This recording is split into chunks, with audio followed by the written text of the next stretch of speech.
ఐఏఎస్లపై తప్పుడు రాతలు రాసిన వారిని ప్రభుత్వం పట్టుకోలేదా అని ప్రశ్నించారు మాజీ మంత్రి జగదీష్ రెడ్డి.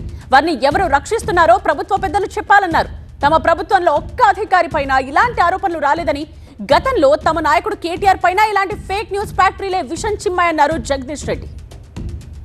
నిజమే, ఇవాళ మరి మంత్రులు, రాష్ట్రంలో ఉండే ఐఏఎస్ ఐపీఎస్ అధికారులు అందరు కలిస్తే కూడా తప్పు చేసిన వాళ్ళని పట్టుకోలేరా? ఎవరిని మోసం చేయడానికి డ్రామాలు ఆడుతున్నారు? ఎవరిని అమాయకులను చేయాలని డ్రామాలు ఆడుతున్నారు? ఎందుకు పట్టుకోరు దొంగల్ని?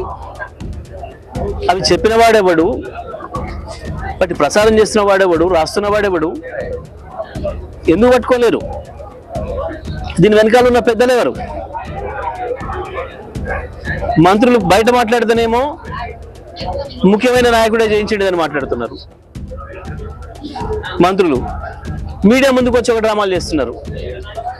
నిజమే, మరి నిన్న వెంకరెడ్డి గారు మాట్లాడుతుంటే చూసినాం. ఆయనకు ముందు నుంచి కూడా సోయి ఉండాల్సి ఉండే.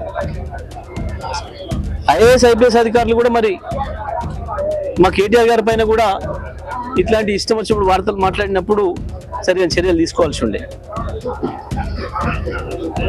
స్వయంగా గాంధీ భవన్ నుంచి లేదా ముఖ్యమంత్రి ఆఫీస్ నుంచి నడుస్తున్న కొన్ని గోస్ట్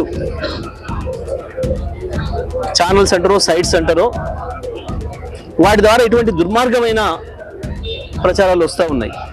ఎందుకు డీజీపీ గారు, సిఎస్ గారు చర్యలు తీసుకోలేకపోతున్నారు ఇటువంటి చేస్తున్న వాళ్ళపైన? ఇద్దరు అనుకున్నాక కూడా ఆపుతున్నది ఎవరు? వీళ్ళకంటే పెద్ద శక్తి ఎవరు?